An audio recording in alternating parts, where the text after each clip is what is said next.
Hello everyone, welcome to today's session, No Workload Left Behind, How to Orchestrate Any Workload with Nomad. My name is Juan Luis Baptiste, and with me is Gonzalo Martinez, and we're subject matter expert from the Cloud Apps Studio at Glowant. So today we're going to showcase a workload orchestrator called Nomad from Hashicorp. So let's start. This is the agenda for today. We're going to do an introduction to this presentation to talk a little bit about the topic that we're going to talk. Then we're going to see what is Nomad, what are its features, its main features, some concepts and the architecture of this product. Then we're going to see how to run it and how to use it from an engineer point of view. Then we're going to talk about other Hashicorp products that complement Nomad in some ways. Then we're going to see how to secure this product and how Nomad compared to other orchestrators.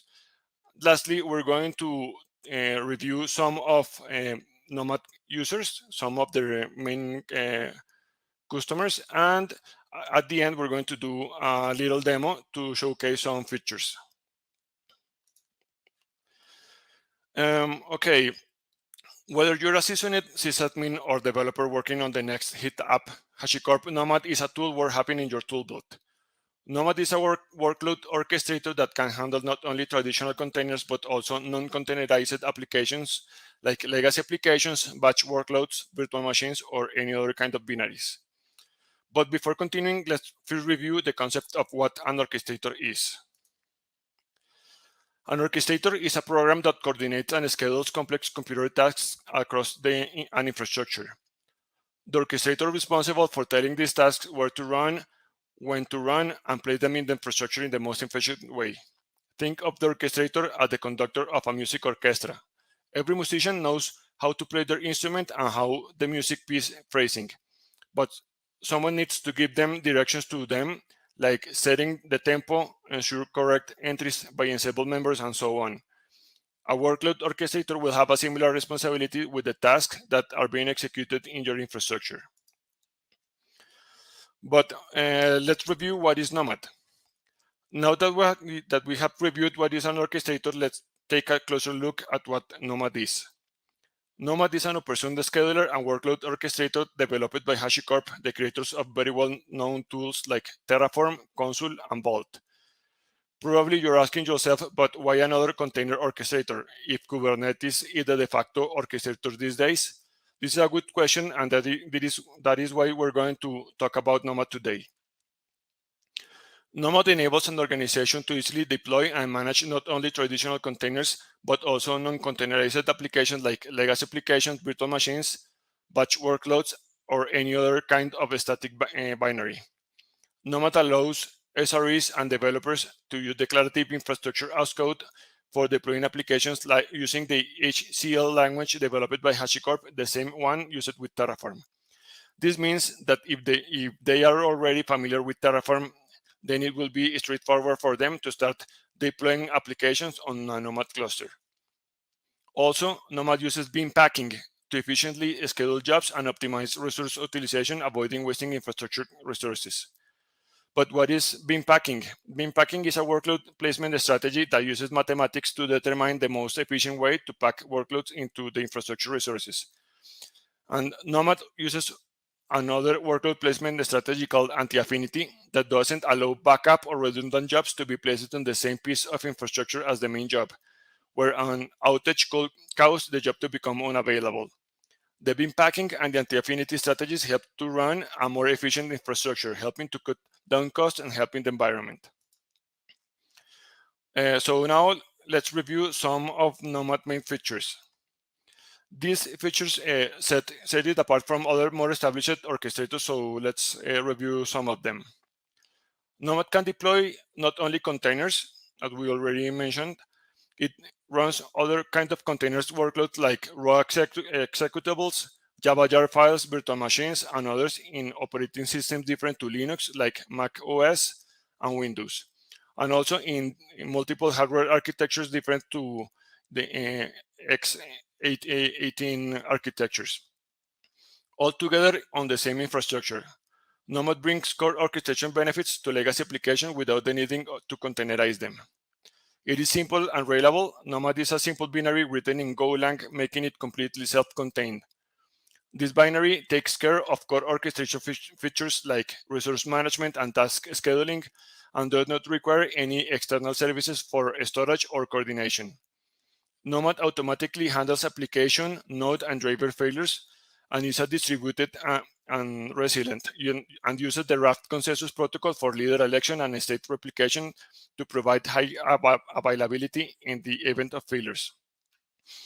Nomad also offers built-in support for GPU workloads such as machine learning and artificial intelligence. Nomad has a pluggable architecture and uses device plugins to automatically detect and utilize resources from hardware devices such as GPUs, FPGAs, TPUs for TensorFlow.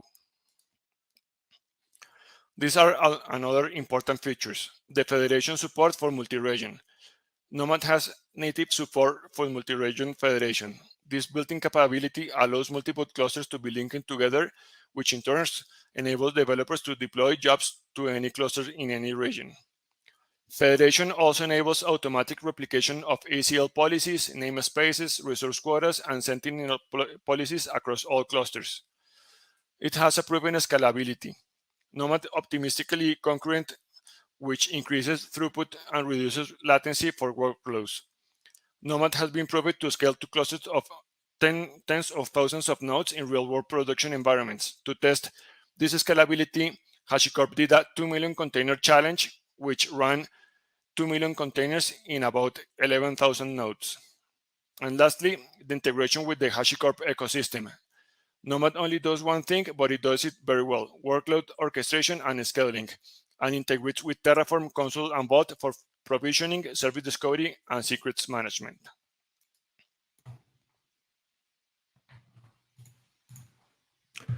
Now that we know the features of Nomad, let's talk about the workloads that Nomad supports via task drivers. Those workloads are legacy applications, static binaries, compiled Java jar files with full support for JVM flags and optional arguments, virtual machines, raw commands via batch or bash scripts, and even single commands will work just fine. And of course, containers. The Docker driver provides a first-class Docker workflow on Nomad, so you can do what you usually do with your containers, but using Nomad. Since Nomad is an open source software, that means that new drivers can be built by the community by using the plugin framework that Nomad provides. So you can extend the functionality of some components within Nomad. As a matter of fact, there are multiple community support task drivers like Containerd, Firecracker, Singularity, and there's even one for Windows IIS applications.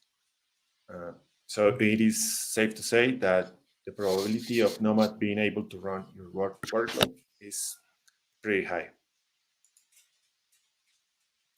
So now that we have talked about what Nomad is, its features, and the workloads that it supports, let's define some concepts like before moving with the rest of the session. We have jobs, which basically declares the desired state of a workload for Nomad to run. A driver, which is the interface or the context under which the task will run. For example, if we are going to run a Java application, we use the Java driver, and the same for Docker. We have tasks, which is the smallest unit of work and specifies the configuration, constraints, and resources required to run it. We have task groups, which are two or more tasks that depend on each other or are related and must be collocated in the same node or agent at a runtime. We have clients, which are the workforce of the whole solution and basically run the tasks and are constantly watching for jobs from the servers.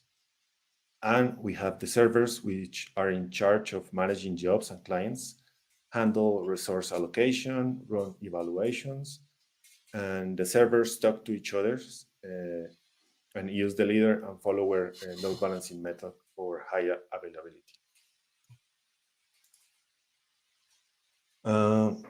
An evaluation is a mechanism used to validate if everything is in its desired state, and if it is not, then we allow the servers to perform corrective actions. A region is made up of servers, and servers can connect across regions to make a global network. We are going to view examples of regions later on the presentation. Data centers are an abstract grouping of clients and are associated to a region. As Juan mentioned before, Nomad uses the Raft consensus protocol, which allows the election of a leader, which is a server that is basically the source of truth between the other servers. And Nomad also uses the gossip protocol, which securely shares information between servers and clients and the configuration topology of the whole solution. Okay, moving on. Let's talk about the Nomad architecture. Nomad is a very robust software that has a very simple way to deploy clients and servers. That means that we use the same binary for both, but the difference is that the configuration file that we pass to the binary determines which role or mode the binary starts. Once the servers are deployed, they use the Raft consensus protocol, as mentioned before, so they elect a leader, and the gossip protocol, so they share information between them. As Juan mentioned before, Hashicorp has done some benchmarks and even had the 2 million containers challenge, which that shows that Nomad is really, really good at scaling workloads. When we deploy a cluster, we need to keep in mind that the number of servers per region should be between 3 to 5, but not more than 7. This number of servers provide a good balance between availability and performance and allows the Raft protocol to set and maintain the leader and follower topology in a healthy state. The leader is picked via voting between the servers, so that's why we need an odd number of servers, since ideally you will need to have half of the servers vote plus 1 to become a leader. And the main responsibility of the leader is to be the single source of truth, as mentioned before. But all the other servers can participate in scheduling the decisions. Each region, which is, remember, a cluster of servers, may have clients from multiple data centers. This means that a few servers can handle hundreds or even thousands of clients. And as mentioned before, there is no limit on the number of clients per region. For deploying a cluster, you can do it in 3 ways, basically. You can do it manually using the auto-join feature, which checks for tags in the cloud provider of your choice. You can also use other tools from Hashicorp, like Consul, and that will work as the networking solution for service discovery. Regardless of the way that you decide to deploy the servers, it is important to keep a latency of 10 milliseconds or less, so the Raft protocol is happy. Because if there are network issues or are constant in your infrastructure,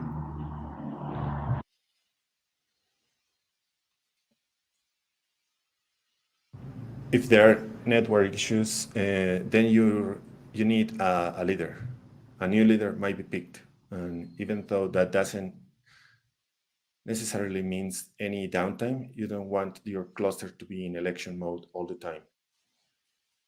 That latency restriction of 10 milliseconds does not apply to clients, just so you know. So now let's review with more detail the deployment strategies Nomad has.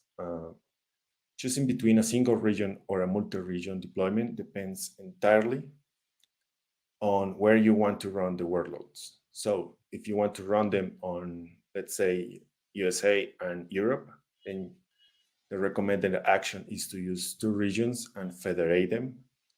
And if you're only going to be using, I don't know, USA, then a single region would be enough.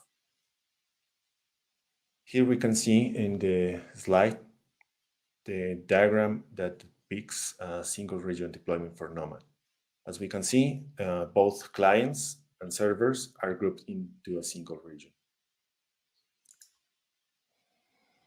Now let's see a multi-region deployment, which is basically two or more single regions federated. So we improve availability and scalability. At a high level, the setup looks like this. We have the servers, the cluster servers in region A and the cluster servers in region B, and they communicate via the gossip protocol. Only the leaders talk to each other and they share information. This is important because this kind of deployment allows the users to submit jobs to any region and query the state of any other region. And the requests are forwarded to the appropriate servers. So the workload is going to be processed and run without any issues. Well, before continuing, let's talk about the other Hashicorp products and how they complement Nomad as an orchestrator. Let's review the graphic on the slide. As we mentioned it earlier, Nomad works in the Unix way. Do one thing, but do it very well, and that is workload orchestration and scheduling. For other features expected on an enterprise-grade orchestrator, Nomad integrates with other tools part of the Hashicorp stack. These are Terraform, Consul, and Vault, very well known in the community. These tools complement Nomad in various ways. Terraform is used for cluster provisioning, Consul for service discovery and service networking, and Vault for secret management. A really cool thing is that Nomad integrates out of the box with Consul. If there's already a Consul server running on the same Nomad server before the Nomad is started, Nomad will detect it and will automatically register itself on it. Now let's talk about how to get Nomad running. Nomad is available as a precompiled binary or as a package for Linux, Windows, or Mac. For a local installation, it's as simple as downloading the binary and running a server and at least one client. Or use Nomad development mode that we're going to talk more later. Or you can use background too to check it out, but for a production cluster, using Terraform to do all the provisioning is the recommended way. This is the example of a client. No, sorry, I missed one slide. As we mentioned it earlier, the Nomad binary is used both for server and client, and its role is set according to how it's configured in the configuration file that is passed to the binary. The binary can be executed like this: Nomad agent -config and a path to a configuration file. This configuration file contains the server or the client configuration. So now let's review how these files look like. In the slide, you can see the basic example of a configuration for a server. The server stanza is mandatory. It is the place where configuration parameters are set. In this example, we can see the bootstrap expect parameter. It sets the number of expected servers in a cluster, but there are many other configurations that can be set in this part. Also, if console is already, as we mentioned before, if console is already running on the same server where Nomad server or a client is running, Nomad will detect it and register itself on it. So we don't need to specify any kind of configuration of other servers or clients. But in case that the console cluster resides anywhere else, you can point Nomad to the remote cluster using the console block. The same thing happens with the Vault service. you can use the vault configuration block to point Nomad to it. This is the example of a client configuration. The main difference is the client block. All configuration goes into this block. And when using console, there is no need to set the server's parameter with the addresses of the Nomad servers in the cluster because the clients will query the console for that information. And like with the server configuration, you can also specify other console and vault services to use. It is worth mentioning that these binaries could be configured as system services, so they are launched at boot. For example, in the case of Linux, you could define a systemd file. But to play around with Nomad in your development computer, you can start Nomad in dev mode using the -dev parameter. This parameter will launch a single node Nomad running both a server and a client. This is a very simple way to test Nomad and play around it. It is the one that we're going to use in the demo. To wrap up Nomad's installation methods, as we said before, there are other ways to run Nomad. You can use Vagrant to set up a development environment. Vagrant is another Hashicorp tool for building and managing local virtual machines environments, and it's very useful for development or testing.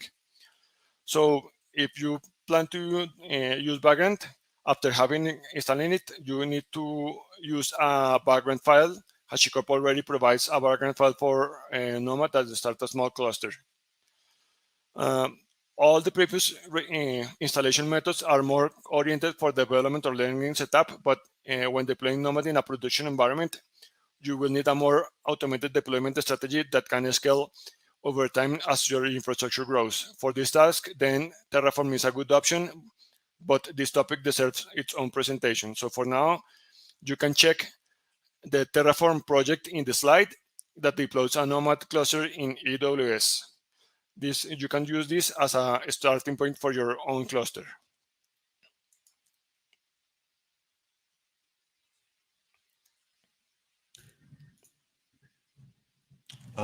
Something to keep in mind when deploying a production-ready cluster, whether it's a single region or multi-region cluster, is that you need to open the following ports so the servers and clients can communicate with each other. These ports can be customized, but for the sake of simplicity, we are going to mention the default ones. For HTTP API communications, the default port is 4646 and is used by clients and servers. For RPC, the default is 4647 and is used also for communication between client and servers. And the last one is the serve1 port and is used only by the servers to gossip or share information between them.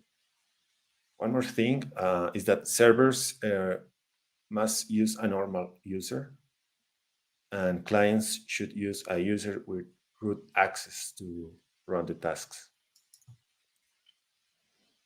Lastly, we are going to talk about the sizing for servers and clients.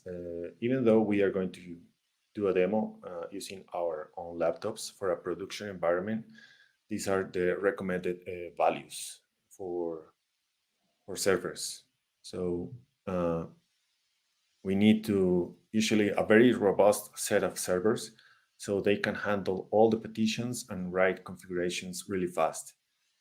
This means that all the data that is managed by Nomad is strongly consistent. The size of these servers really depend on the number of clients that you would like to support and the regions that you want to deploy. As for clients, clients are honestly easy to set up. You can use pretty much any spare hardware that you have, and depends. The sizing for a client depends entirely on the workloads that you would like to use or run. So it is up to you to choose the hardware for the clients.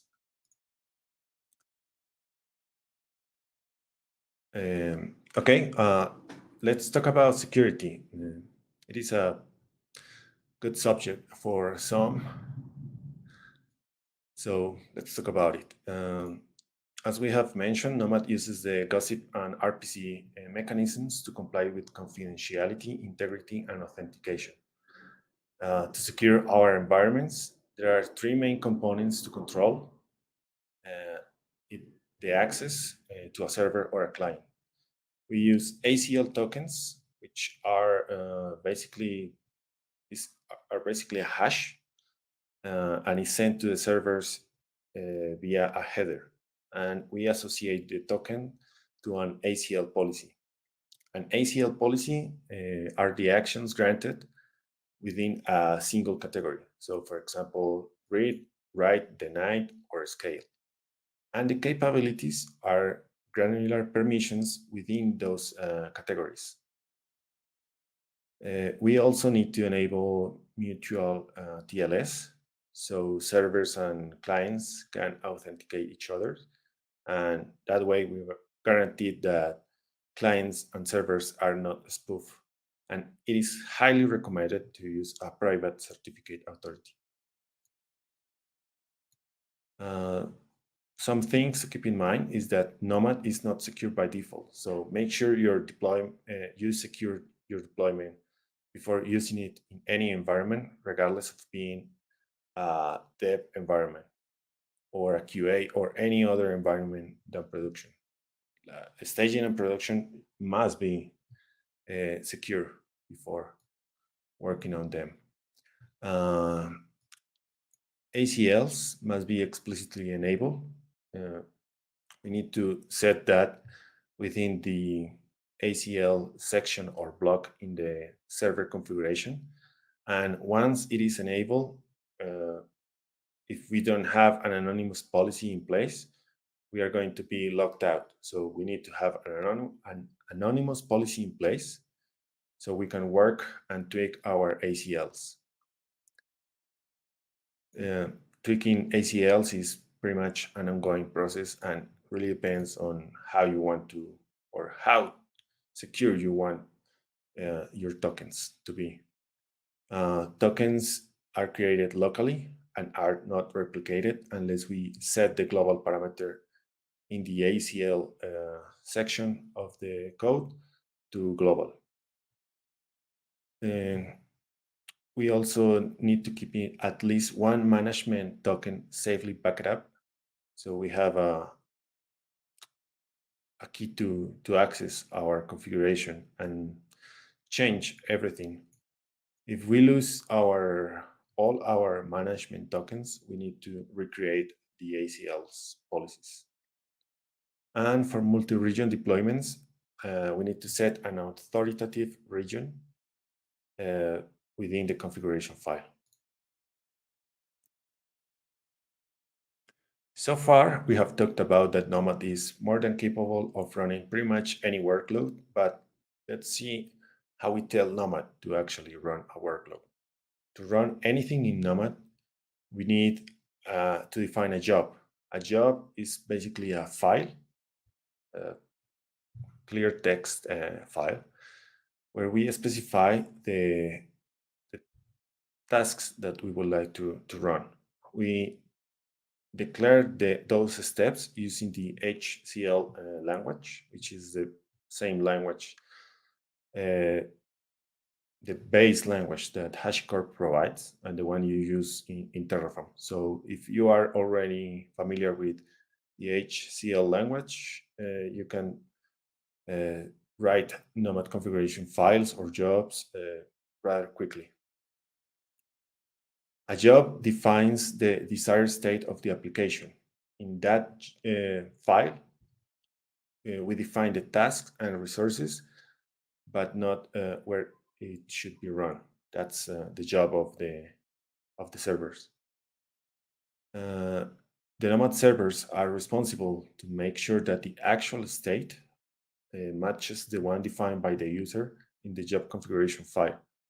That is done by finding an optimal placement for each task, such that resource utilization is maximized while satisfying all the constraints specified by the job. These constraints could be technical requirements, such as a specific hardware architecture, the availability of a GPU or a specific operating system or kernel version.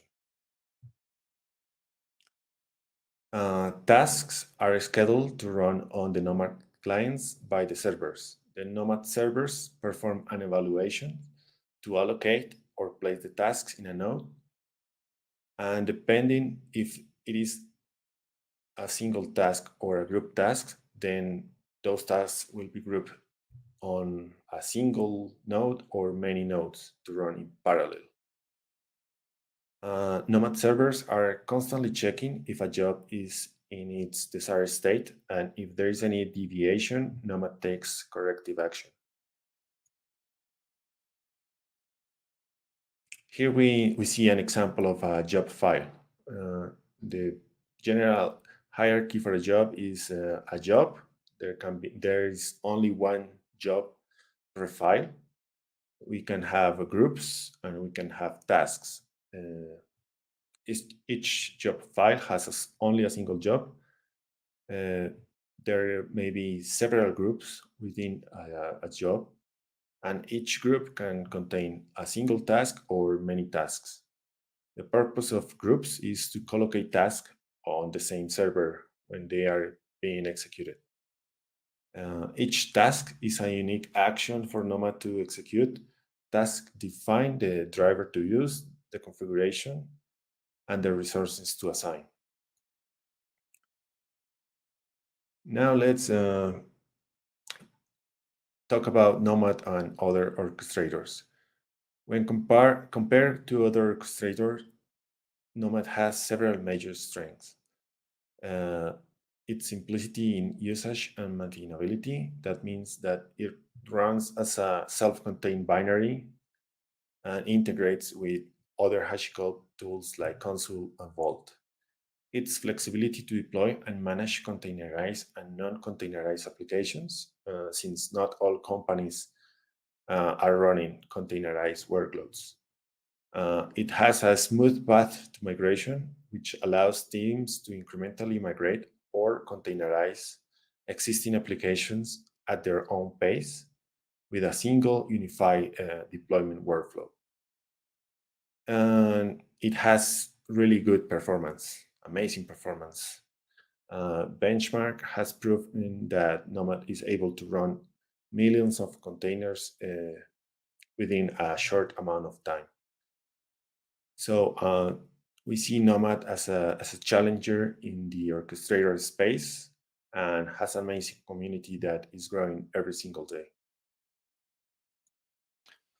Okay, before finishing, we would like to mention some Nomad users that are worth mentioning. You can see in the slide some of them. Some that stand out are Roblox, SAP, eBay, Cloudflare, and Circle CI. But in the picture, we see other companies that also use Nomad on a daily basis. There's one case that is worth mentioning, that is Roblox.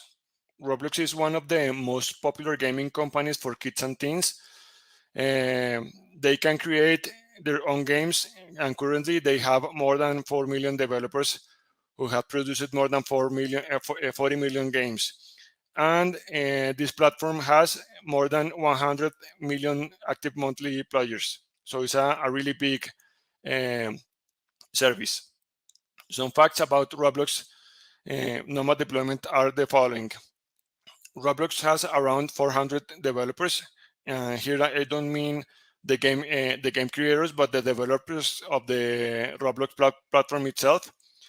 They run more than 11,000 nodes on bare metal and AWS, and it takes less than 8 minutes to deploy an application in this huge cluster. They had managed to double the game servers on the same hardware when they migrated to Nomad, so because it is more efficient. And all of this with just 4 SRE engineers to manage the Nomad cluster and support all the developers. This is an impressive feat, if you ask me. And now, to sum up and to end this presentation, we're going to do a short demo of Nomad and give you a taste of how easy it is to use. So the first thing that we're going to do is to start Nomad in development mode using the one of the commands that we explained in the presentation. After a few seconds, both server and client have started. You can be sure that they're working because you can see these messages where you can see the client and the server that have started. Now let's switch to another terminal. If you're connected remotely, you can use something like Teamworks or Screen. Let's check first for the cluster status.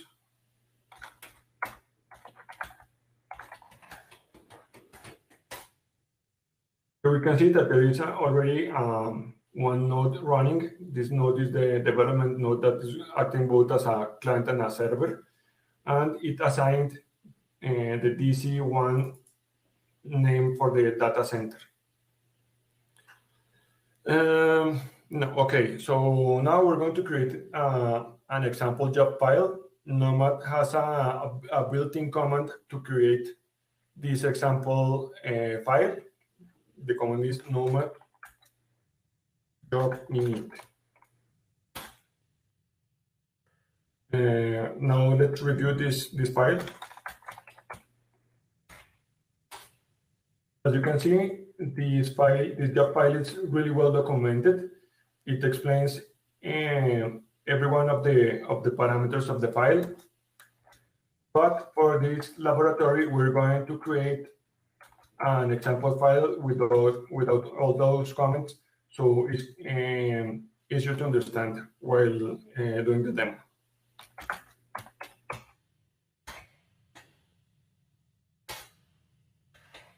For this, we pass the -short parameter to the Nomad job init command.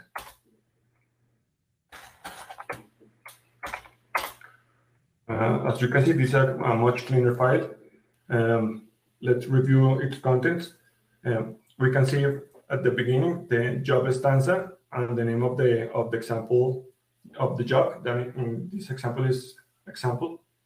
The data center where the job is going to be run, that is DC1. The name of the data center of the created by the Nomad development environment. Then we have the group stanza with the name cache because we're running a Redis database in this example job. Here is the network configuration, the port that this database uses, and then the task definition. Here we can see the driver that we're using, that is Docker. We're going to run a Docker container, and the configuration of that driver. In this case, it is the image name with its version, the ports that it uses that are referenced to the network configuration that we defined at the beginning of the group definition. And here we define the resources, the hardware resources that this job is going to use. In this case, the CPU and memory. Okay, so we're going to run the job from the command line.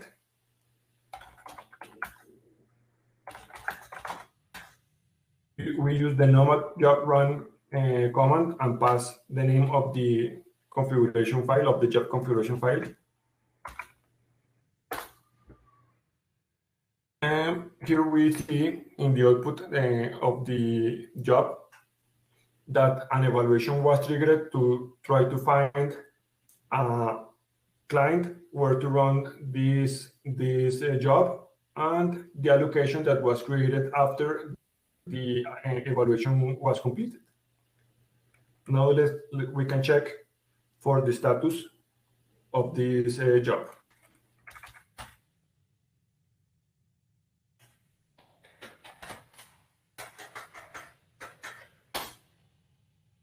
As you can see, the job started successfully. We can know that because of the status column that is successful and that one allocation was created. So we're going to copy the allocation ID because we're going to need it later. So now we're going to check the status of the allocation. The allocation is like a pod in Kubernetes. So we're going to check the status of this allocation using the Nomad alloc command.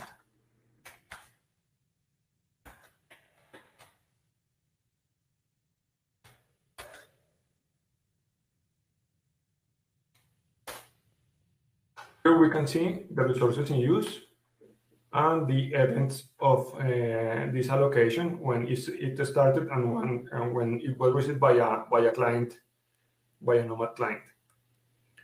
Now we're going to do a modification to the job, and we're going to scale the job.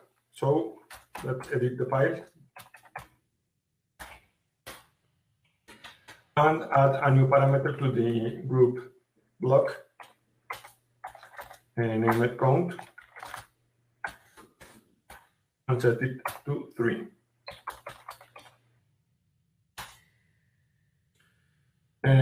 So, like in Terraform, we're going to plan the job first.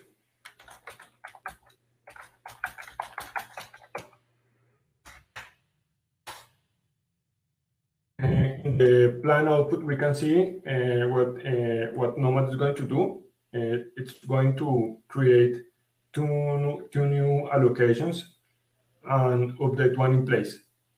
So after that, we can run Nomad job run, but there is a safety mechanism that Nomad does to avoid maybe overriding a job if someone else has modified it from another place. This is this check index parameter, and is used by Nomad to be sure that when you submit the job to Nomad, you're using the latest version. So if someone else has changed this job from another place, the index will change and this comment will become invalid. So it's not mandatory, and in this example, we can run it without it. But in production, it's recommended to use this command that is output by the plan command.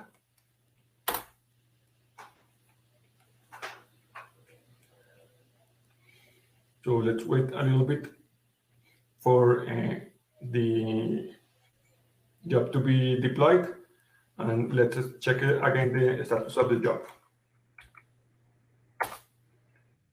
You can see now that there are 3 allocations instead of 1. And we can check the logs from them. Let's do that.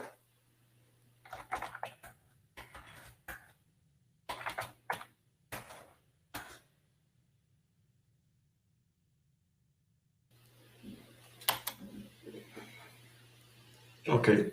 Well, Nomad can also be used from a web interface. We have been using the command line interface until now, but now we're going to switch to the web interface.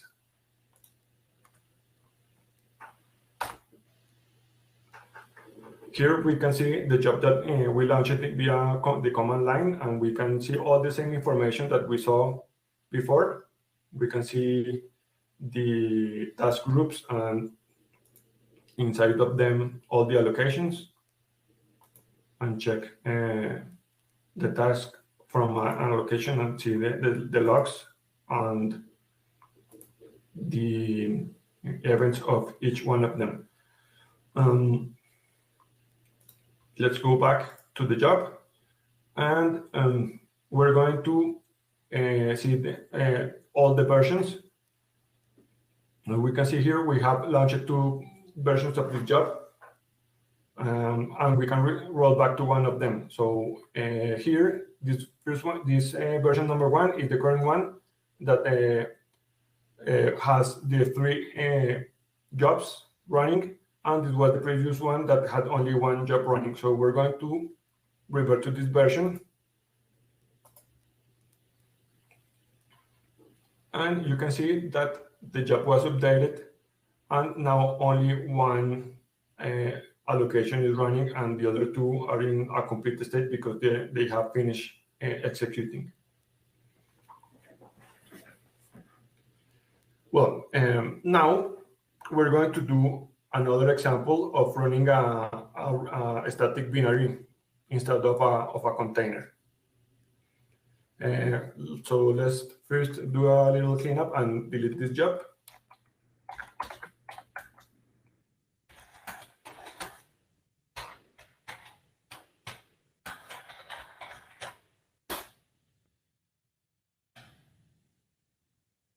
And let's use the web interface to run the second example.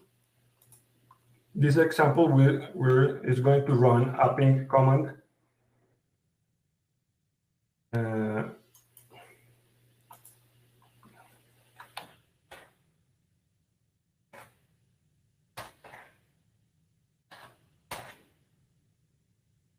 And it's going to run for 1,000 times, so we can see it running for some time and check out the logs to see its output and see that it's working okay.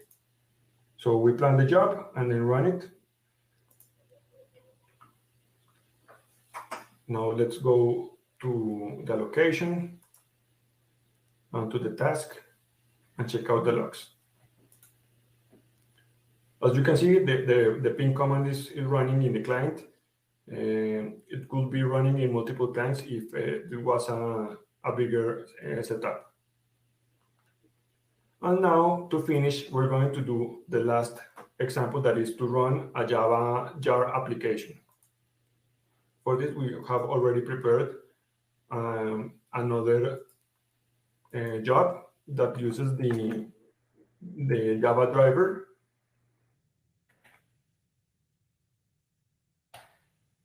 One thing to note from this job is that we need to use this configuration block called artifact, because as a security measure, all the code in the Java driver runs in isolated directory, something like a jail, a jail.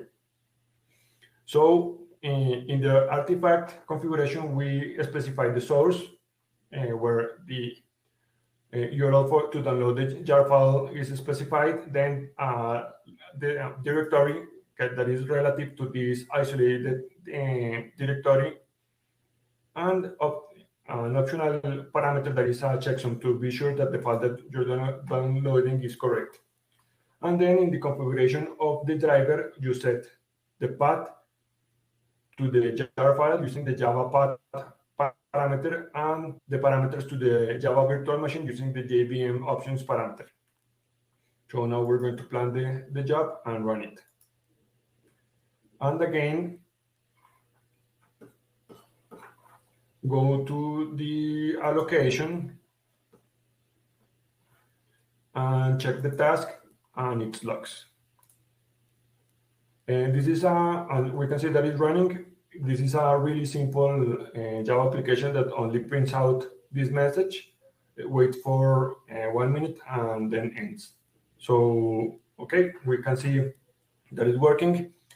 That was everything that we're going to show you today. Thank you everyone for being with us in this session. We hope you liked the presentation and this demo, and hopefully this provided you with enough information so you can start using Nomad in your environment. Have a great day. Bye.